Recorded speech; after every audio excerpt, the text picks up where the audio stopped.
우리 하나님의 말씀 신약성경 마가복음 1장 1절 말씀 보십시다.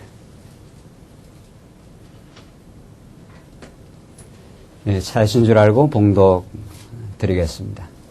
하나님의 아들 예수 그리스도의 복음의 시작이라 선지자 이사야의 글에 보라 내가 내 사자를 내 앞에 보내노니 저가 내 길을 예비하리라. 광야에 외치는 자의 소리가 있어 가로되 너희는 주의 길을 예비하라. 그의 첩경을 평탄케 하라. 기록된 것 같이 세례 요한이 이르러 광야에서 죄사함을 받게 하는 회개의 세례를 전파하니 온 유대 지방과 예루살렘 사람이 다 나아가 자기 죄를 자복하고 요단강에서 그에게 세례를 받더라.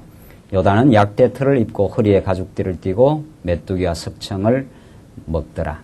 우선 6절까지 우선 봉독드렸습니다. 오늘부터 수요 기도의 시간, 우리 지난번까지 마태복음 말씀을 마쳤는데 이제 오늘부터 계속해서 이어서 마가복음에 개진되는 이제 복음 진리를 우리가 확인해 가도록 하겠습니다. 오늘 우선 첫 시간이기 때문에 본문 말씀 바로 우리 들어가기 전에 마가복음을 어떤 시각에서 바라보는 것이 마가복음의 본래 그 의도를 우리가 가장 잘 알 수 있는가 하는 그 서론적 내용을 우리가 잠시 살펴본 다음에 우리가 본문 내용을 보도록 하십시다. 신약 성경 처음에 이제 가장 중요하게 나타나고 있는 이 복음서.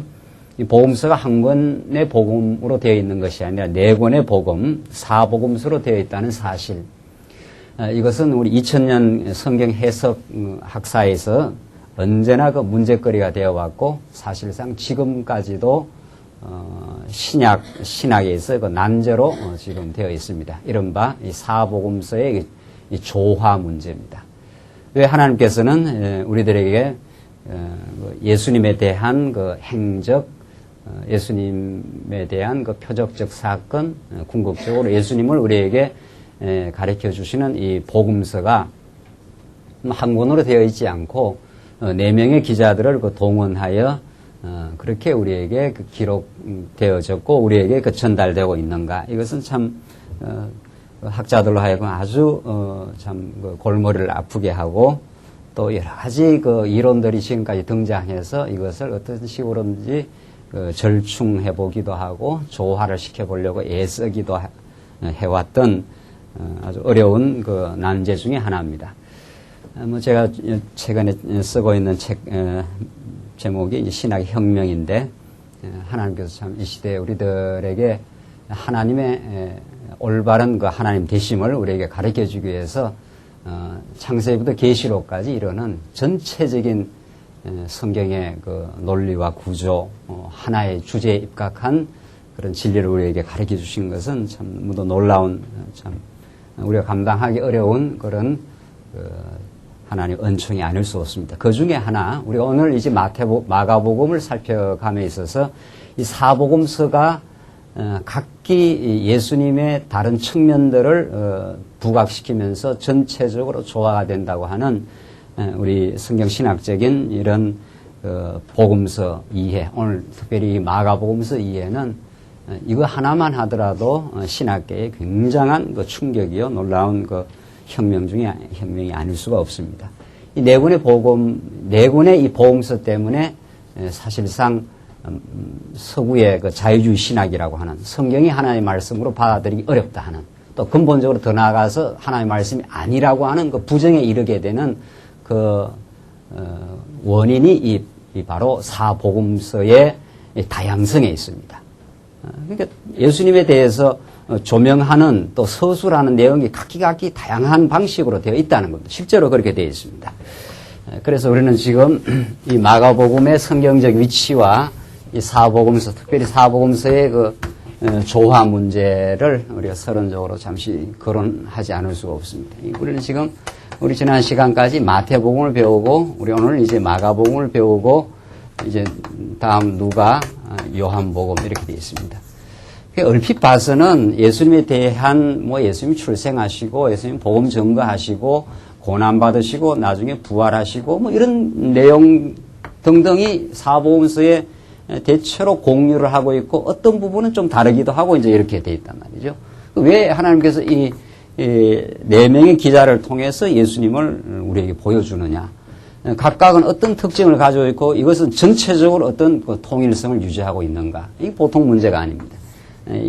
이것 때문에 그야말로 성경의 어떤 통일성, 성경의 한 성령 하나님께서 감동하여 성경을 기록했다고 하는 이런 성경의 신적 권위, 신적 영감.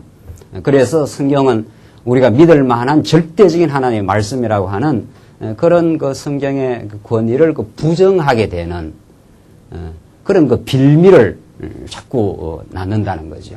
봐라 말이죠. 마가복음에서 예수님을 기술하는 방식과 마태복음 기술하는 방식이 다르지 않느냐.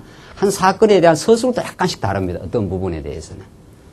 그렇게 되니까 이 두 부분, 이렇게 다른 부분이 나타나는 걸 봐서 이것은 성령 하나님께서 감동해서 정황무하게 기록한 것이 아니라 단지 다양한 어떤 기자들이 다양한 정황에서 이리저리 그냥 기록한 것을 어떤 논리적인 통일성 없이 그냥 묶어놓은 책일 뿐이다. 이렇게 이제 그 자유주의 신학자들이 공박하고 나오는 것에 대해서 보수 신학이 그걸 방할 도리가 없는 거죠. 성경이 하나님의 말씀이다. 이렇게 주장은 하지만은 그 주장에 대한 증명을 해야 되는데 어떤 주장은 반드시 증명의 부담을 가지게 되어 있는데 뭐 증명되지 않는 주장이라는 걸 우리는 빈소리 주장의 어떤 그 진가가 없는 그런 소리가 될 수밖에 없는 거죠. 그래서 정말 이 사복음서의 그 논리적인 조화 문제, 각각의 복음은 예수님의 어떤 측면을 부각하고 그 네 복음서를 총체적으로 모으게 되면은 예수님에 대한 전모를 가장 잘 보여준다. 이게 우리가 지금 성경을 바라보는 이 복음서를 바라보는 대전제입니다. 하나님 자기를 계시하고 네 명의 기자를 동원할 때는 그에 대한 필연적 이유가 있다는 거죠.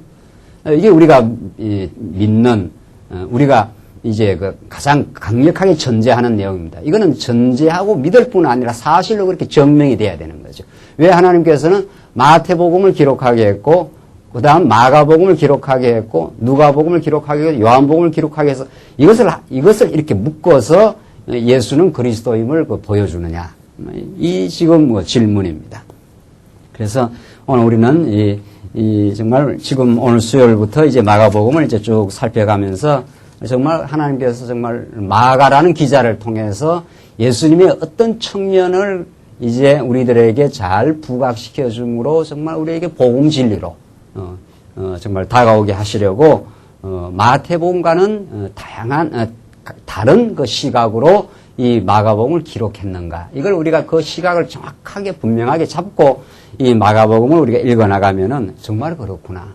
하나님께서 마태복음과는 또 다른 측면을 마가복음에서 우리에게 보여줌으로 우리가 꼭 먹어야 될 이 마가복음도 양식이지 그냥 뭐 마태, 마가, 누가, 요한복음을 그냥 이렇게 섞어가지고 뭐 다 예수님에 대한 뭐 그냥 이런 기록들이니까 뭐 어떤 복음서 뭐 한 권을 그냥 대략 보면 된다라든가 안 그러면 절충해서 그냥 섞어서 요즘 얼마 전까지 유행했던 그 종합적 연구 방식 그냥 그 주석에 보면은 예수님의 예컨대 오병이어 사건이 있으면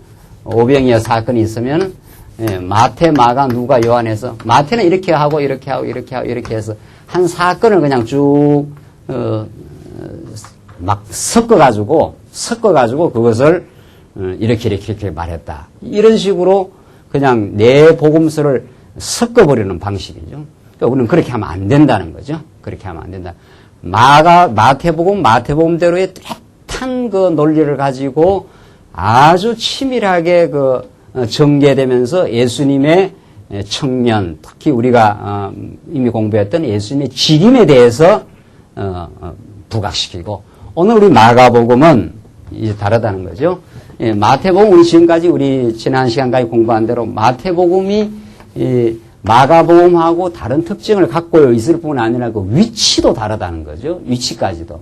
이걸 우리가 알게 되면은 정말 이 성경은 하나님께서 감동해서 기록할 뿐 아니라 편집까지 66권이 완벽한 통일된 논리로 가지고 있다는 걸 우리가 확인할 수 있는 거죠. 왜냐하면 마태복음이 여기 기록되고 마태복음에서 예수는 주제는 다 예수는 그리스도이시다. 이게 주제. 신약 성경 어디라도 예수는 구약에 약속한 그리스도이므로 우리는 하나님이 여호와이심을 우리에게 드러내신다. 이게 성경이 말하고 있는 근본 주제니까.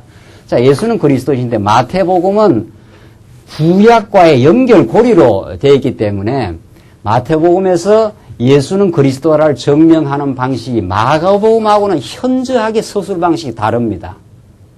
마태복음 1장부터 4장까지 보면 거의 구약 내용을 인용해서 이미 마태복음 1장 1절이 아브라함과 다윗의 자손 예수 그리스도의 세계라 이렇게 하면서 구약 전체 역사서에 나타난 구약의 대표적인 아브라함과 다윗이라고 하는 구약의 하나님께서 아브라함과 언약을 맺고 다윗에게 와서 총체적으로 그 3대 언약을 이루신 구약 역사를 전부 끌어당기면서 마태복음 1장 1절에서 구약과 신약의 그 연결고리를 맺으면서 이분이 바로 구약에서 약속된 그리스도가 아니냐. 이렇게 그 마태복음이 증거한단 말이죠.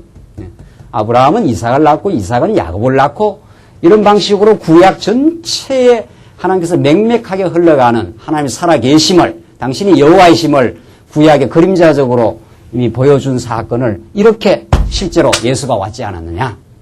그분이 바로 우리가 믿을 수 있고 또 그분을 통해서 우리는 하나님의 살아계심을 확증할 수 있다. 이게 마태복음의 서술 방식이에요. 그리고 그 마태복음은 우리에게 구약에 아주 충실한 방식으로 직임의 방식을 드러내는 구약에서 왕이요, 선지자요, 제사장이요 이게 구약에 드러나는 아주 현저한 하나님이 자기를 계시하는 방식이었으니까 그렇게 그 직임을 마태복음이 드러냈다는 거죠. 그렇게 우리는 마태복음을 확인했습니다. 마태복음을 쭉 읽어보면은 선지직이 나오고 그 다음에 왕직이 나오고 마지막에 제사직이 딱 나오게 돼 있어요. 그렇게 마태복음이 아주 수미일관하게 하나도 빠짐없이 아주 치밀한 방식으로 하나님이 마태라는 기자에게 감동해서 그렇게 서술하게 했다는 거죠. 그러니까 성경을 여기저기 아무렇게나 읽어가지고는 그건 제대로 양식을 먹을 수가 없는 거죠. 제대로 된 영양가를 공급할 수가 없는 겁니다. 그러니까 마태복음을 쭉 따라가면서 읽고 또 마태복음 공부하고 뭐 누가복음이나 마가복음이나 여기저기 공부해서도 안 된다는 거예요. 그냥 쭉 그냥 공부해 나가면은 가장 우리가 하나님에 대해서 잘 알 수 있고 또 우리가 실제 먹어야 될 그 영적 양식이 있는 거죠. 마가복음은 이제 어떤 특징이 있는가 하면 직임 다음에 예수는 도무지 어떤 신분을 갖고 계시는 분이냐 라고 해서 이제 신분을 중심으로 해서 마가복음이 기록되고 있습니다. 사실 그런지 안 그런지를 이제 마가복음을 통해서 여러분과가 이제 확인을 해 나가야 합니다. 예수는 도대체 그런 선지자요, 왕이요, 제사장이라는 구약의 그 직임을 그대로 한 몸에 걸머진 그는 어떤 그 신분을 가지고 있느냐. 이렇게 이제 마가복음이 이제 서술돼요. 그게 마가복음 1장 1절에 하나님의 아들 예수 그리스도의 복음의 시작이라. 이렇게 나온단 말이죠. 마가복음이. 그 신분이 도대체 어떤 신분이냐로 이제 마가복음이 출발하는데, 그는 하나님의 아들의 신분이시다. 이 말입니다. 그는 구약에 약속된 메시아로 오셨는데, 그는 바로 하나님의 모든 대권을 걸머지시고 그 하나님을 계시하시는 아들은 그 아버지를 드러내고 있으니까 그 하나님 아버지 되심을 증명하기 위해 이 땅에 오신 그런 아들의 신분을 가지신 분이다. 이게 마가복음 1장 1절에. 그러니까 우리 마태복음에서 마태복음 1장 1절에 어떻게 돼요? 아브라함과 다윗의 자손 예수 그리스도의 세계라 하면서 마태 기자는 구약을 잡아 끌어당기면서 이제 앞으로 소개할 그 직임을 이제 그가 구약의 선지자보다 더 우월한 선지자가 아니냐 이러면서 그 산상수훈에서 당신이 율법을 재해석해 주면서 당신이 참 선지자임을 보여주지 않아요? 마태복음에서는. 그런데 지금 마가복음은 지금 예수님에 대해서 지금 기록은 해요. 예수님에 대해서 사복음서가 다 기록을 하는데 그 측면이 다른 거죠. 측면이. 그러니까 이런 측면을 종합하면은 한 분에 대해서 총체적으로 드러나는 거죠. 어떤 한 사람이 있다 칩시다. 한 사람이 있으면 그 사람은 가정에 가면은 아버지로서의 그 청면을 갖고 있는 거죠. 한 남자가 있다면은 그렇잖아요. 아버지라는 어떤 그 청면으로 가정에서 활동을 하는 거죠. 교회 오면은 그 사람이 어떤 목사로서 활동할 수 있는 거죠. 학교에 가면 그 사람이 학생으로 하는 거죠. 그러니까 그 한 사람이라는 그 실체는 그 실체가 다양한 측면을 가지고 있고 그 다양한 측면들을 전체로 종합하면 그 사람이 어떤 직임을 가지고 어떤 신분의 사람이며 어떤 일을 하고 그는 본래 어떤 사람이냐. 이걸 지금 마태, 마가, 누가, 요한이 설명을 해 나간다는 거죠. 그러니까 지금 마태는 구약에 나타난 선지자, 왕, 제사장 이게 다 이제 하나님을 가르쳐 주는 하나의 구약적 하나의 그 표상들인데 하나님의 왕되심, 하나님이 선지자를 통해서 당신의 뜻을 가르쳐 주심, 구약의 제사장을 통해서 하나님의 무한한 사랑을 그 계시해 주심 이런 그 구약적 어떤 삶직을 마태는 예수 그리스도 한 분 안에서 설명해 나가고 있다는 거죠. 봐라 예수를 봐라 말이죠. 그만이 우리에게 참 하나님의 뜻을 가르쳐주는 참 선지자 아니냐. 이렇게 지금 마태가 우리에게 그 복음 진리를 우리에게 가르쳐주는 거죠. 그런 직임의 방식으로 우리가 먹어야 될 그 복음을 우리에게 전달해 주는 거죠. 자, 오늘 이 마가복음은 그런 그 직임을 가지신 그분이 어떤 신분인 줄 아느냐. 구약적으로 그렇게 표현된 그 삶직임을 가진 그분이 어떤 신분을 가지고 있는 줄 아는 그는 원래 하나님의 아들이시다. 자, 그러니까 마가복음 1장 1절에서 하나님의 아들 예수 그리스도 복음의 시작 이렇게 출발하고 있어요. 그러니까 성경은 한 귀절 한 단어도 하나님께서 선택하게 하고 그걸 기록하게 할 때 하나님의 필연적인 의도가 담겨 있지 않을 수가 없는 거죠. 그렇죠? 뭐 하나님이 머리가 우리만 이거 비교할 도리가 없는 거죠. 사람도 어떤 말을 하고 글을 쓸 때 그 자기가 선택하는 의의가 있지 않아요. 어떤 의도를 전달하려고 할 때 그 가장 적절한 그 의의를 선택하면 그 의사가 가장 잘 전달이 되는 거죠. 당연히 마가복음을 하나님께서 마가로 하여금 그 기록하게 했을 때는 기록이야 마가가 했지만은 우리는 마가 기자를 하나님께서 감동해서 기록했다는 거죠. 그러니까 마가복음을 하나님께서 당신의 그 신분을 증거해야 되니까 어떤 신분? 하나님의 아들의 신분이다. 그는 하나님의 모든 그 주권과 대권을 당신이 아들의 방식으로 지금 보여주기 위한 그런 신분을 가지고 있다. 그런 분이 이런 말입니다. 마가복음. 이제 마가복음 을개는 그렇게 되어 있어요. 하나님의 아들의 신분을 가지고 있는 분이 이 땅에 우리에게 복음으로 나타나기 위해서 버려지신다. 버려지신 신분으로 우리에게 나타나시고 그랬다가 다시 주 대신 그리스도로 다시 복귀하신다. 이게 마가복음의 논리예요. 마가복음은 그리스도의 신분을 중심으로 하는데 그 신분이 원래 어떤 신분인 줄 아느냐. 그가 하나님의 아들의 신분이셨다.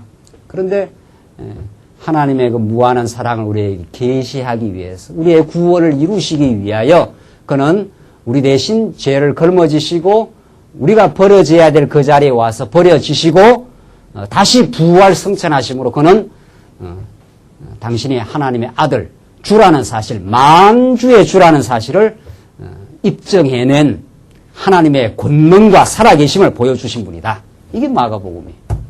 이게 마가복음. 그러니까 신분을 중심으로 그렇게 이게 서술이 돼 나갑니다. 이 마가복음이. 마태복음의 그 직임을 중심으로 설명돼 가는 방식과는 그 시각이 다른 거죠. 그 다른 시각을 예수님의 다른 시각을 보여주면서 예수가 그리스도라는 걸 쭉 지금 보여주고 있는 거죠. 그러니까 마태, 마가, 이제 누가는 그런 분이 그런 신분을 가지고 있는 분이 어떤 그 사역을 하시느냐, 하나님의 나라를 이 땅에 증거하고 실현해 나가신다 이 말입니다. 이게 마가복음이. 그 당신의 하나님의 아들 되심이 아들은 이 땅에 오셔서 인간이 이룰 수 없는 그 천국을 하나님의 나라를 당신이 증거하고 이 땅에 그 실현하시는 분이다. 그는 원래 어떤 분이냐? 근본 어떤 분이냐 하면 그는 메시아요, 하나님, 당신이시다. 근본. 이 요한복음의 이제 본성으로 그래 가는 거죠. 그러니까 이 네 권의 복음서는 예수가 그리스도라는 사실을 총체적으로 보여주는 다양한 측면들인 거죠. 그래서 이 네 권이 꼭 필요한 거죠. 꼭 필요한 거죠. 뭐 이게 종이가 남아가지고 하나님께서 우리로 하여금 그냥 한 권만 그냥 보여주면 되는데, 기록하면 되는데, 예수님의 그냥 일생을 그냥 서술적으로 보여주려면은, 마태복음 한 권만 하면 될 거 아니에요. 마태복음 다 있어요. 예수님이 언제 어떻게 출생하고, 어떻게 자라나, 어떻게 고난받고 쭉 그냥 예수님의 일생을 그냥 서술적으로만 평이하게 보여준다면 한 권으로 충분하지만은, 그러나 예수님의 정말 예수가 그리스도라는 그 신학적 의미를, 우리가 꼭 알아야 될 그 신앙의 의미를 정말 깊이 있는 서술 방식으로 우리에게 보여주기 위해서 네 권의 성경이 꼭 필요하고, 오늘 우리 마가복음은 특별히 예수님의 신분을 중심으로 돼서 그는 하나님의 아들이시다. 이렇게 마가복음이 출발을 해요. 요한복음 마지막 보란 말이죠. 그는 태초에 어떻게 해요? 말씀이 계시니라. 이렇게 요한복음이 출발해요. 그 처음 서술 방식도 달라요. 이미 예수님에서. 아주 요한복음은 이 땅의 지상에서 예수님이 사역하신 그분이 근본 누군 줄 아느냐? 태초에 말씀이 계시니라. 말씀이 하나님과 함께 계신 그가 곧 하나님이시니라. 이렇게 요한복음이 출발한단 말이죠. 그러니까 이 예수님에 대한 설명 방식이 이렇게 다르고, 이것이 이 네 권이 총체적으로 이루어져서 정말 우리가 알아야 될 그리스도 사건에 대한 정말 놀라운 진리가 담겨 있다. 이거 하나만 우리 지금 우리 성경신학이 정리해낸 게 뭐 한두 개가 아니에요. 사실 그러니까 우리가 너무 많은 것을 지금 신학적으로 이렇게 성경신학이 정리를 해가지고, 제가 신학연구원에 가서 가끔 그 목사님들하고 토론하면서, 우리 뭐 성경신학은 학문적으로 말한다면은 현존신학, 지금까지 적어도 개신교 역사 500년 신학이 지금까지 왔는데, 그 현존신학이 해결하지 못한 것들을 너무도 많이 그냥 혁명적으로 드러내버려서 한 50년 내지 한 100년을 앞서가 버렸다. 신학적으로, 학문적으로. 그래서 우리가 그걸 음미하고 따라가기에는 참 두고두고 정말 이게 놀라운 하나님의 은혜였다. 뭐, 복음서 건드리면 복음서, 로마서를 건드리면 로마서, 계시록을 건드리면 계시록. 이 모든 것들이 전체적으로 새롭게 구조화되면서 우리에게 드러났기 때문에 하나님께서 이렇게 우리 한국 교회 안에 우리 말씀 운동, 우리 성경신학을 꼭꼭 이렇게 숨겨놨습니다. 이게 너무나 놀라운 보화요 혁명이기 때문에 이것을 이제 터뜨리기에는 하나님께서 우리들을 준비시키고 우리를 더 하나님 앞에 낮추게 하시고, 정말 이 복음의 가치를 우리가 삶 속에서 누리게 하시고, 정말 이 진리의 소중함을 깨달아가는 우리 신앙의 성장을 하나님께서 이제 주도하시고, 또 때가 되면 정말 이 진리를 정말 말 아래 두지 않고 등경 위에 하나님께서 해나가실 그런 역사를 해나가시겠죠. 자, 오늘 우리 마가복음 복음서 한 권만 하더라도 참 오늘날 성경을 정말 체계적으로 정립하고자 하는 신학계에서, 그리고 교회 강단에서 정말 어떻게 마태복음과 마가복음을 전거할 건가? 이거는 정말 복음 전거하는 사람으로서는 아주 숙제입니다. 뭐 어떻게 접근해야 될지, 그러니까 뭐 여기저기 한 구절 떼서 설교할 수밖에 없어요. 도무지 총체적으로 마태, 마가, 누가, 요한을 총체적으로 그냥 우리는 지금 한 구절도 빼놓지 않고 그냥 막 설명해 나가지 않아요. 이렇게 할 수가 없는 거예요. 전체 구조가 안 보이기 때문에. 그냥 아무데나 들어갔다가는 뭐 똑같은 소리가 나오는 것 같으니까 말이죠. 마태복음이나 마가복음이나 같은 이야기를 왜 같이 하느냐 말이에요. 이렇게 하면은 그걸 설명할 길이 없지 않아요? 오늘 이 본문에 나오는 지금 이제 세례요한 사건도 마가복음만 있는 게 아니에요. 마태복음이 됐어요. 그럼 마태복음에서 이미 한번 설명했는데 왜 또 설명해야 되느냐? 이러면 할 말이 없는 거예요. 그러니까 성경을 전체적으로 그냥 잡아서 할 수가 없는 거죠. 그래서 정말 우리들에게 성경에 나타난 우리가 꼭 먹어야 될 양식으로 하나님께 기록해 놓은 이 마가복음을 1장 1절부터 우리 정말 하나하나 이제 살피면서 우리가 이 광야 같은 세상 가운데서 예수님의 그 신분을 통해서 그는 정말 하나님의 아들이신 분이다. 그를 알면 우리는 그 아들을 통해서 아버지를 우리가 알 수 있는 정말 길이 열리는데 그가 놀랍게도 이 땅에 육신의 몸을 갖고 오셔서 버려지신다는 이거는 기독교 신관에서만 있는 거예요. 하나님의 아들, 그 하나님과 똑같아요. 아들은 이 헬라어에서 또 이 시대의 아들이라는 것은 뭐 요즘도 그러잖아요. 요즘도 아들은 아버지와 그 유교적 관점에서는 이렇게 낫다 이렇게 되지만은 이 헬라적 세계에서는 이 당시에는 아들은 아버지와 동격입니다. 또 아버지의 재산을 아들이 그대로 물려받는다는 의미에서 모든 아버지 걸 대행하는 자라. 이게 아들입니다. 그러니까 하나님은 당신이 그대로 우리 죄인들에게 보여줄 수 없으니까 보여주면 우리가 죽어요. 하나님 바로 등장하시면 우리 죄인들한테. 그러니까 아들이라는 방식을 통해서 우리가 가장 잘 이해할 수 있는 방식을 통해서 하나님이 당신을 이제 계시하신 거거든요. 이 아들의 방식으로. 그러니까 아들은 모든 하나님의 권능, 능력, 죄사함의 권세를 다 가지고 있습니다. 그러니까 아들이기 때문에 내 죄가 사해졌느니라. 바로 예수님은 그 용서를 선포해 버리는 거 아니에요.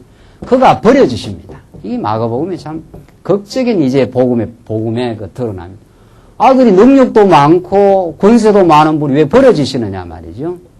이게 어떤 이방 종교에서 가질 수 없는 이방 종교라는 건 다 가짜 종교인데 참 종교가 아니죠. 거짓 종교입니다. 엄격하게 말해버리면은 종교는 기독교밖에 없는 거죠. 근본.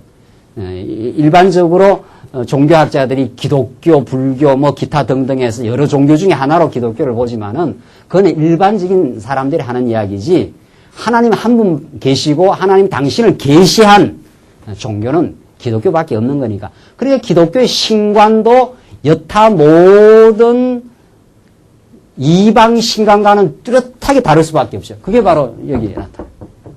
도무지 하나님의 아들, 그 권능자가 버려주신다 이런 뜻입니다. 그런 신은 없어요. 알라 신도 그런 신이 아니고 알라 신도 하늘에서 모든 걸 통치한다 뭐 이런 신이죠. 그래서 모든 걸 통치할 수 있는 분이 버려지시기 위해 이 땅에 오신다. 이런 신과는 없는 거예요. 그러니까 헬라인들한테는 예수님의 십자가 사건이 어떻다고 했습니까? 예. 어리석은 거예요. 예. 어리석은. 유대인들에게는 걸림돌이에요. 예. 왜 하나님의 아들이 이 땅에 와서는 로마 제국을 싹 처리해버리고 이 땅에 나라를 이루지 말이지?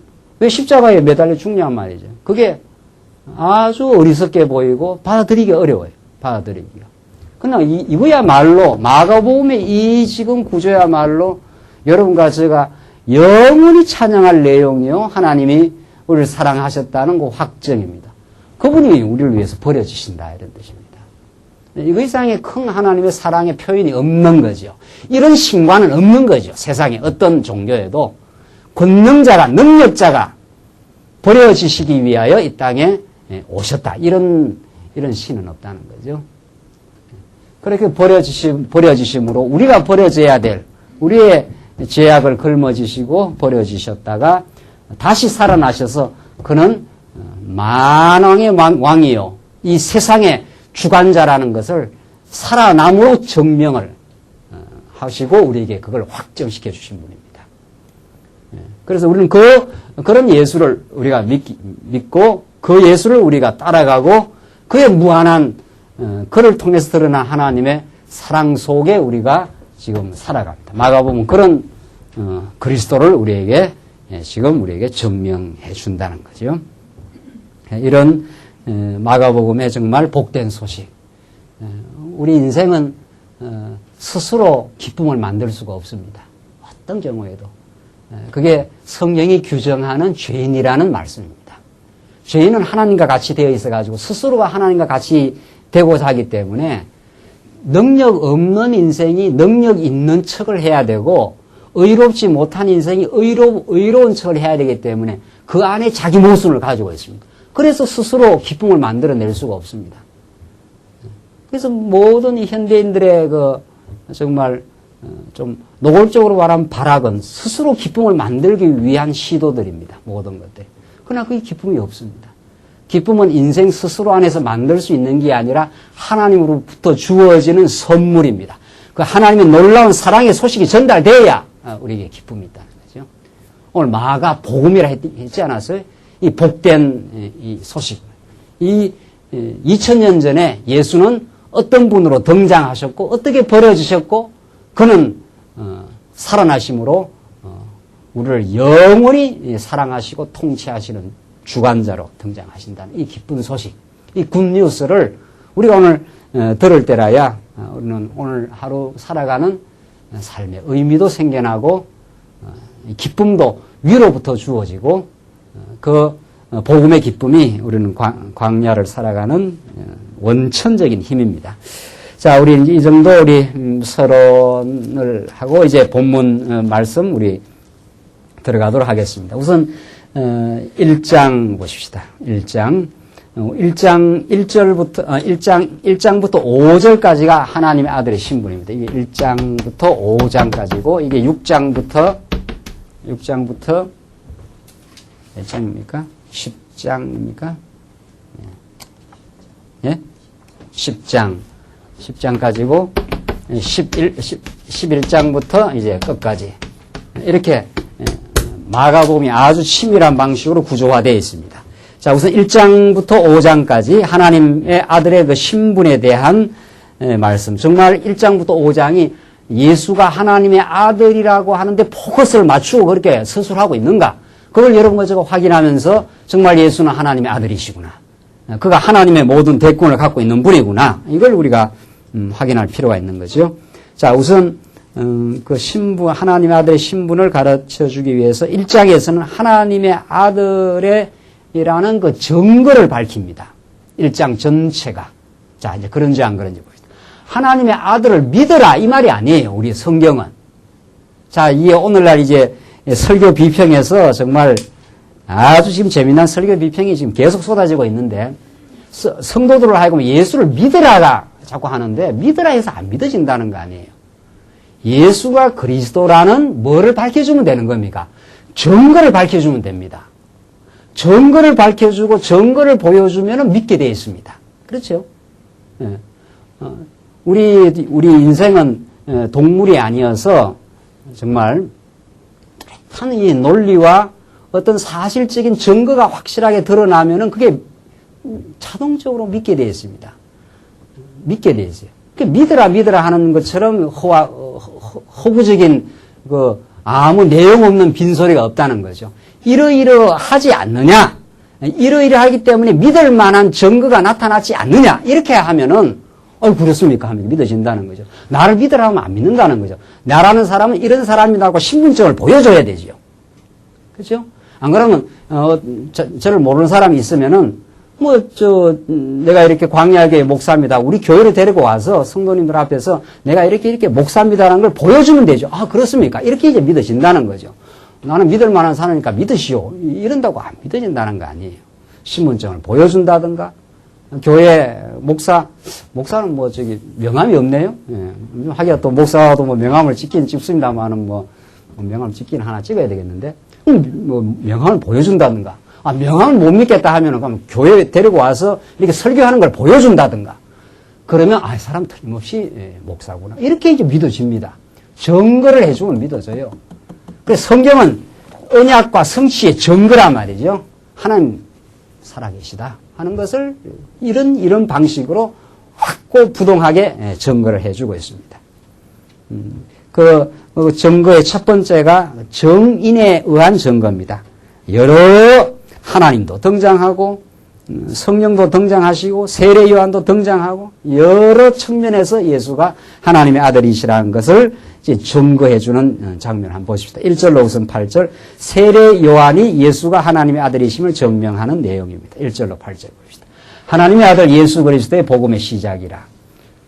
자, 우리는 1장 마가복음 1장 1절이 심상치 않다는 걸 이미 지적했죠. 네. 마태복음에서 아브라함과 다윗의 자손 예수 그리스도의 세계라. 예수 그리스도의 세계라는 그 서술 앞에 아브라함과 다윗의 자손 이렇게 마태복음이 서술하는 것도 심상치 않았지요. 그럼 구약 전체를 끌어당기는 말씀이었다면은 마가복음은 그런 서술 방식이 아니잖아요. 예수는 그리스도라는 걸 증거하는 건데 하나님의 어떻게 해요? 아들 예수 그리스도 복음의 시작이에요. 이렇게 증거한다는 거예요. 자, 왜 뭐를 지금 가르쳐 주는 게 목적이니까. 네. 마태복음과는 달리 마태복음은 구약의 삼직의 방식으로 지금 보여주는 거라면은 마가복음은 지금 신분을 보여줘야 될 거 아니에요. 어떤 신분인데 이 땅에 와서 죽고 버려졌느냐. 그게 복음의 그 깊이가 있는 거거든요. 아, 저희가 별 볼 일 없는 사람이 와서 죽었다 이러면 그게 복음이 안 되지 않아요. 그렇죠? 아무것도 아닌 뭐 사람이 와서 그냥 어디 가다가 십자가에 매달려 죽었다. 바라바가 그냥 십자가에 매달려 죽었다. 그건 아무고 우리한테 복음이 안 돼요. 바라바를 내놓고 예수를 죽이라 민중이 그렇게 해서 예수님이 십자가에 드디어 죽으시는데 버림을 당하시는 건데 바라바가 죽은 거는 우리한테 복음이 되지 않는단 말이죠. 그렇지 않아요? 어떤 사람이 죽었는가 보다 말이죠. 하나님의 아들이 이 땅에 오셔서 죽었다. 버림을 받았다. 이래야 이제 복음이 되는 거죠. 왜 그랬느냐? 이제 이렇게 되는 거 아니에요? 왜 그런 십자가에서 피 흘리시고 고난 받으시고 죽으시고 사람들한테 버림받아 되셔야 했는가? 누구 때문에 그랬는가? 이 문제가 있는 거 아니에요? 그걸 통해서 하나님 무엇을 우리에게 가르쳐 주려고 하는 건가? 그래서 이 심상치 않아요. 마가복음에 하나님의 아들 예수 그리스도의 복음의 시작이라 이렇게 돼 있단 말이죠. 예수는 하나님의 아들이에요. 우리는 그 예수를 믿어 여러분과 저도 하나님의 아들로 입양된 거지요. 그 예수의 영의 공로로 예수의 영이신 성령이 우리 안에 오셔서 우리를 인치어서 여러분과 저가 하나님의 아들이라 이렇게 된 거예요. 우리 죄 많은 우리 인생이 말이죠. 이게 이제 복음 마태복음 1장 1절에 마가복음 1장 1절의 출발이라는 거죠. 마가복음 그렇게 읽힙니다. 이게 2절 선지자 이사야의 글에 보라 내가 내 사자를 내 앞에 보내노니 저가 내 길을 예비하리라. 광야에 외치는 자의 소리가 있어 가로되 너희는 주의 길을 예비하라. 그의 첩경을 평탄케 하라 기록된 것 같이 이 마가복음 기자는 바로 이사야 구약의 증거를 끌어당기잖아요. 마태복음은 아주 체계적으로 끌어당기고 모든 신약의 복음 증거의 방식이 구약에 있는 이사야의 말씀을 예수님의 하나님의 아들로 등장하시는 것을 증명하기 위해서 성경은 다른 근거를 가져오질 않습니다. 이걸 우리는 성경의 그 내재적 논리라 그럽니다. 예수님이 이 땅에 하나님의 아들로 이제 등장하신다는 것을 구약을 들어서 신약을 증명하고 신약을 들어서 구약을 증명하고 이렇게 상호 서로 이제 지원을 하면서 증명한다는 거죠. 성경은 다른 성경 밖에 어떤 근거를 가지고 성경을 증명하는 게 아니에요. 왜냐하면 성경이 가장 권위가 높은 말씀이니까 이게 신구약 성경이 어떤 세상의 주장도 인간의 주장을 가지고 성경을 이렇게 증명할 수가 없어요. 그래서 하나님은 구약의 이사야라는 사람이 앞으로 세례 요한이 이렇게 등장할 것이다 하는 것을 이사야가 예언을 해놓고 이렇게 세례 요한을 등장시킵니다. 광야에 어떤 외치는 사람이 하나 나타난다. 그렇게 이사야에서 증거를 했는데 세례 요한이 나타나서 광야에서 외치는 걸 보면은 그는 진짜 메시아가 오는 서곡이다. 그걸 보여줘요. 그러니까 예수가 하나님의 아들이라는 것을 하나님의 아들이 그냥 착 등장하는 부분 없어요. 대통령이 그냥 미국의 대통령이 그냥 이렇게 우리나라에 탁 등장하지 않는단 말이죠. 등장하기 전에 그 원님이 나가면 뭐가 나간다는 거예요. 나팔수가 나가고 앞에 뭐가 이렇게 나가게 돼 있어요. 네. 그러니까 주인공은 이렇게 뒤에 서서히 등장하는 법이지 그냥 갑자기 탁 등장하면 안 되는 거 아니에요. 그러니까 예수님이 오시기 전에 마지막 구약의 선지자 세례 요한이 광야에 나타나서 물로 세례를 주면서 새로운 시대가 온다. 새로운 시대가 도래하고야 만다. 하는 것을 이렇게 서곡을 통해서 보여줘요. 그러면 진짜 이제 그가 신들매도 풀 수 없는 진짜 하나님의 아들이 지금 등장하겠구나 하는 이제 역사적 증거인 거죠. 세례 요한의 등장은. 그런 증거를 보여줘야 우리가 믿을 거 아니냐 말이죠. 우리는 그 증거를 받고 믿는다는 거죠. 증거를 받고 성경에서만 증거를 받는 게 아니라 이제는 구체적으로 우리 삶 속에서도 이제 증거가 되죠. 그건 이제 말할 것도 없이 따라오는 그 증거되죠. 지금까지 우리가 살았던 거, 우리가 믿음을 가지고 있는 거, 우리가 교회 생활을 한다는 거, 이게 다 증거들이죠. 네, 이게 다 증거들이.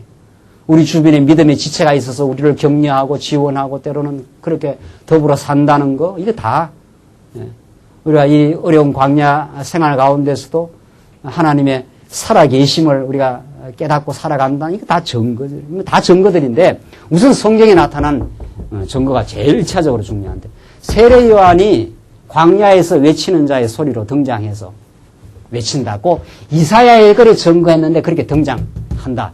그러면 그가 그 뒤에 진짜 주인공 하나님의 아들 예수가 나타난다는 그 증명이다. 지금 그 말입니다. 지금 그렇게 이사야 예언한 대로 좀 등장할 것이다. 그렇게 해서 지금 이사야 글을 지금 마가 기자가 끌어당기면서 4절 보십시오. 세례 요한이 이르러 광야에서 죄 사함을 받게 하는 회개의 세례를 전파하니.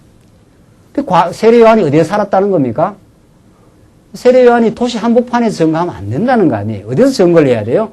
광야에서 증거해야 돼요. 왜 광야에서 증거해요? 광야 교회에서 하는 게 아니고 광야 진짜 그건 광야. 그건 이사야에 그렇게 증거가 돼 있기 때문에 예언되어 있기 때문에 그 예언의 성취예요. 예언의 성취. 그렇게 한다고 8세기 전에 700 몇십 년 전에 이사야가 그렇게 말했는데 실제로 그렇게 나타난 사람이 광야에서 정말 하하 이건 진짜 이제 뒤에 나타나는구나. 6개월 뒤에 이렇게 된다는 거죠. 그 우리들아 믿게 하려고 지금 그렇게 했다는 거죠. 5절 온 유대 지방과 예루살렘 사람이 다 나아가 자기 죄를 자복하고 요단강에서 그에게 세례를 받더라. 이 뭐 굉장한 변화입니다. 세례 요한의 등장 사건. 이 역사적 인물이요. 광야에서 실제로 이렇게 활동했고 그 다음 6개월 뒤에 등장하는 이제 예수가 드디어 하나님의 아들로 이제 서서히 당신의 공생의 사역을 이제 하는 거죠. 그런데 6절을 보십시다. 요한은 약대틀을 입고 허리에 가죽띠를 띠고 메뚜기와 석청을 먹었더라.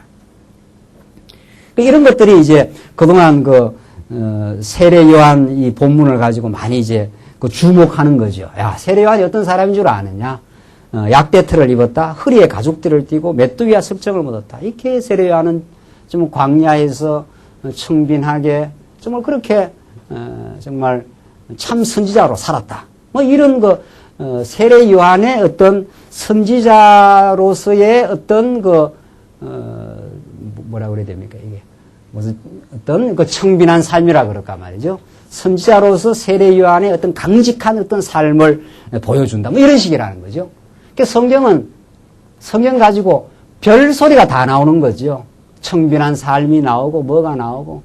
그 성경은 어느 성경 할 것 없이 지금 세례 요한의 어떤 특징 있는 삶을 여기서 보여주는 게 아니라 세례 요한이 광야에 살았다는 하나의 서술입니다. 왜? 이사야서에 어디서 외치는 자의 소리가 나온다 했으니까 광야에서 나온다 했으니까 광야에서 옷을 집어 입었겠어요? 그 약대틀을 입는 거죠. 광야에서는. 그러니까 허리에 가죽띠를 띠고 메뚜기가 석청이니까 그 광야에서 입는 게 메뚜기가 석청이니까 그렇게 먹었다는 하나의 광야의 삶의 한 표현입니다. 거기에 그렇게 너무 많이 주목할 게 있나요? 없나요? 없는 거죠. 우리 드라마 보다 보면은 주인공이 피자집에도 들어갈 수도 있고 분식집에 들어갈 수 있는 거죠. 그 피자집에 들어갔단 말이에요. 드라마 주인공이. 그러면 드라마를 보는 사람이 피자집이 참 중요하구나. 이 드라마는 피자집을 강조하는구나. 이렇게 드라마를 보는 사람이 있느냐 이 말입니다. 이 말을 아직 무슨 말인지 잘 모릅니까? 제가 너무 고단수로 이야기를 하니까. 그 드라마를 보는 사람이, 이 드라마는 그 피자집을 굉장히 강조하는 거예요. 그런 게 아니지요. 피자집은 그냥 두 연인이 들어가는 장소일 뿐이에요. 그는 지금 두 여인의 그 사랑의 포커스를 전달하기 위한 여러 가지 그 등장하는 그 사건 중에 하나란 말이죠. 세례요한마저도 지금 그럴 판인데, 이 중요한 인물인 세례요한마저인데, 세례요한이 그냥 광야에 살았다고 하는 그 특징에다가 특별한 의미 부여를 할 수가 있느냐 말이에요. 그건 광야에 살았다는 의미라. 그죠? 그러니까 성경에서 정말 그 주목하고 성경에 정말 가르쳐야 되는 마가복음이 우리에게 전달하고자 하는 하나님, 지금 뭐를 지금 전달하려는 겁니까? 도무지. 하나님의 아들이다. 예수는. 세례요한이 온 걸 보니까, 광야에 외치는 자의 소리가 나타난 걸 보니까 정말 그 뒤에 6개월 뒤에 나타나는 분은 진짜 하나님이 보내신 하나님의 아들이다. 그게 지금 포커스예요.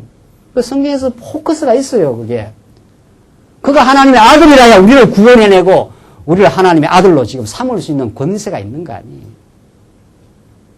여러분과 저처럼 추악하고 어리석은 인생을 하나님의 용납받을 만한 하나님의 거룩한 아들로 우리를 부를 수 있는 권세가 예수라야 있는 거 아니에요.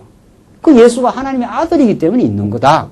그걸 증명하기 위한 세례요한은 보조적인 증거로 지금 등장한 겁니다. 이 보조적인 증거로 이사야서에 그런 거죠. 그 주인공은 누구예요? 예수가 하나님의 아들이라 말이죠. 그 예수는 하나님의 아들이다. 이게 복음이에요. 예수는 하나님의 아들이라. 마태복음 앞부분 어디를 봐도 그 말을 지금 하고 있는 거예요. 그는 하나님의 아들이어서 권능도 있고 죄사함의 능력도 있고 한 번 선택하면 하나님 아버지로부터 보냄을 받았기 때문에 아버지의 신실함을 가지고 있기 때문에 우리를 버리지 않아요. 우리를 사랑하여 해요. 그는 우리의 모든 것의 바탕이 되고 근거가 돼요. 그만에 우리가 영원히 경배하고 따를 분이라는 거죠. 그게 마가복음이에요. 오늘 여러분과 저의 삶을 인도해 분도 하나님의 아들 예수가 통치자가 되어서 우리를 지금 인도해요. 하나님의 아들 예수 그리스도에 대한 복음이니까 지금 세례요한이 이렇게 광야에서 석청을 먹고 약대털 옷을 입고 등장한 것은 내 뒤에 오는 분이 하나님의 아들 틀림없다. 그걸 뭐라고 지금 증명합니까? 봅시다. 뭐라고 더 구체적으로 7절 그가 전파해 가로되 나보다 뭐라고 했습니까? 능력 많으신 이가 이건 비교적 표현을 해놨는데 더 이건 강조해야 되죠. 나보다 능력 많은 정도가 아니고 세례요한하고 예수님하고는 신분상 비교가 안 되는 거죠. 그 표현을 하다 보니까 나보다 능력 많으시니 이렇게 했지 뭐 세례요한이 예수님하고 비교나 되겠습니까? 그러니까 세례요한이 나는 망하여야 하고 예수는 어떻게 해요? 흥하여야 하리라. 이건 정말 세례요한이 대단한 다른 복음서에서 그렇게 말하지 않냐 말이죠. 나는 쇠하여야 된다. 나는 예수 안에서 아무것도 아니야. 세례요한은 사실상 가장 큰 자라 예수님이 그렇게 인정해 준 사람이에요. 선지자 중에서 가장 큰 자라. 목배임을 당한 선지자 아닙니까? 그야말로. 그리고 그 당대 새로운 시대가 올 걸, 새로운 시대가 도래한다는 걸 지금 가르친 가장 큰 선지자인데도 불구하고 예수님 앞에 서면은 나는 그의 신들매도 감당치 못한다. 그럼 종도 아니라 이 말입니다. 신들매라는 거는 그 구두권을 이렇게 묶어주는 그 종인데 그것도 내가 감당을 못하는 존재다.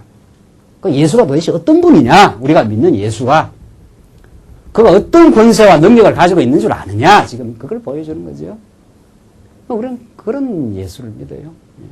그 예수가 우리의 삶을 절대적으로 지금 주관하고 인도하셔요.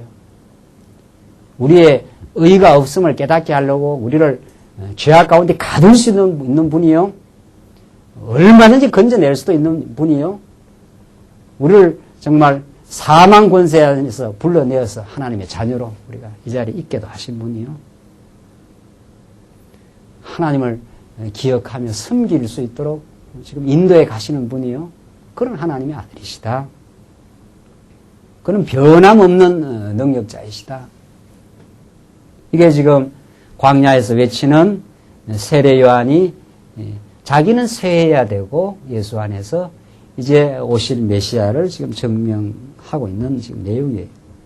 내 뒤에 오시나니 나보다 능력 많으신 이가 내 뒤에 오시나니 나는 굽혀 그의 신들매를 풀기도 감당치 못하겠노라. 나는 너에게 물로 세례를 주거니와 그는 성령으로 너에게 세례를 주시리라. 이 세례 사건 말이죠. 물로 세례를 주는 사건도 굉장한 사건이에요. 이 물로 세례를 준다는 것은 한 사람을 물에다가 잠그게 함으로 그 사람의 옛사람을 어떻게 해요? 죽인다 이런 뜻입니다. 그게 하나의 상징이에요. 옛사람 어떤 사람? 하나님을 모르고 자기가 하나님 되려고 하고 어리석게 자기 의의를 고집하고 살아가는 우리 허탄한 우리 옛사람. 그래서 늘 만족이 없는 죄악된 우리 인생.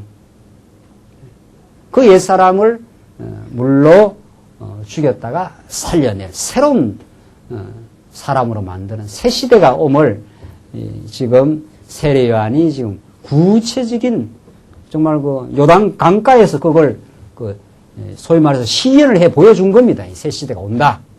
나는 물로 이렇게 세례를 주는 것으로 하지만은 그분이 오시면은 성령으로 세례를 주신다. 성령으로 주셔야 거룩한 영이 우리에게 임해야 우리 타락하고 부패한 우리 옛사람 안에 새로운 마음, 하나님을 아는 새로운 마음이 우리가 형성되어서 드디어 하나님을 경배하는, 하나님을 깨닫는 그런 인생으로서의 혁명이 일어나게 된다는 거죠. 이게 예수가 우리 인생에게 주시는 복음의 선물입니다. 예수님이 죽으시는 거 부활하는 것도 말할 것도 복음이지만은 그가 부활 승천하셔서 우리에게 성령을 보내신 사건. 이거야말로 정말 여러분과 저의 인생이 새롭게 거듭나는, 그러니까 인생은 조금이라도 개선해서는 안 된다는 거 아니에요. 또 개선해지지도 않습니다. 근본적으로 말해서 우리 인생은 스스로의 능력으로 하나님께로 돌아갈 능력도 없고 또 돌아가려고 하지도 않고 또 그래서 허우적대는 우리 죄인들로 하여금 예수님이 이 땅에 찾아오시고 죽으시고 부활하실 뿐 아니라 성령을 보내주셔가지고 우리 인생이 하늘의 시민권이 있음을, 이 땅에 우리가 하나님 배우러 이 땅에 보내져 있음을, 참 행복이 예수 안에만 있음을 우리 하여금 깨닫게 하시고 우리를 지금 인도해 가시는 하나님의 섭리. 이게 예수님이 성령으로 세례를 부어 우리를 하여금 하나님의 사람으로, 하늘에 속한 사람으로 만들어 주실 것에 대한 그 복음의 내용입니다. 이렇게 지금 세례 요한 사건은 이사야의 그 예언된 대로 6개월 전에 예수님 오시기 6개월 전에 예언대로 등장하시고 등장해서 광야에 외치는 자의 소리로 등장해서 내 뒤에 오시는 분이 이분이 바로 하나님의 아들이라. 이렇게 지금 세례 요한은 예수와 하나님의 아들이심을 증명합니다. 조금만 더 하고 끝내십시다. 하나만 더 봐야 더 좀 오늘 1장 다 못하더라도 9절로 11절은 아버지께서 예수가 하나님의 아들을 증명합니다. 그때의 9절 보십시오. 그때 예수께서 갈릴리 나사렛으로부터 와서 요단강에서 요한에게 세례를 받으시고 곧 물에서 올라오실새 하늘이 갈라짐과 성령이 비둘기같이 자기에게 내려오심을 보시더니 하늘로서 소리가 나기를 너는 내 사랑하는 뭐라고 했습니까? 아들이라 했지 않았어요? 너는 내 사랑하는 아들이라 내가 너를 기뻐하노라 하시는, 이게 하늘에서 난 소리예요. 하나님 아버지가 지금 예수는 바로 너는 내 사랑하는 뭐라고? 아들이라 이렇게 증명을 한다는 거죠. 그러니까 이를 통해서 내가 일을 행하겠다 이런 뜻입니다.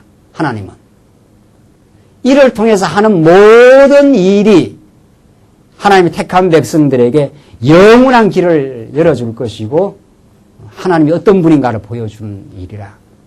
고 하나님이 예수가 하나님의 아들임을 지금 예수님께서 갈릴리 나사렛에 와서 요단강에서 세례를 받을 때 하늘로부터 나타난 그 하나님의 음성입니다. 자, 오늘 우리는 두 가지, 우리 다음 시간에 우리 더 하겠습니다는 오늘 세례 요한이 등장한 사건은 내 뒤에 내가 감당하지 못할 정말 엄청난 분이 오신다.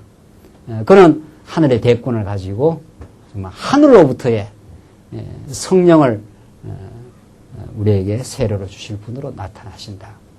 이렇게 세례 요한이 예수가 하나님의 아들 신분을 증명할 뿐 아니라 예수님이 세례받고 물 위에 올라오실 때 하늘로부터 이는 내 사랑하는 아들이라. 너는 내 사랑하는 아들이라고 하는 하나님 스스로의 음성을 통해서 예수가 하나님의 아들임을 증명합니다. 우리는 이 예수 안에 모든 인생을 걸고 있습니다.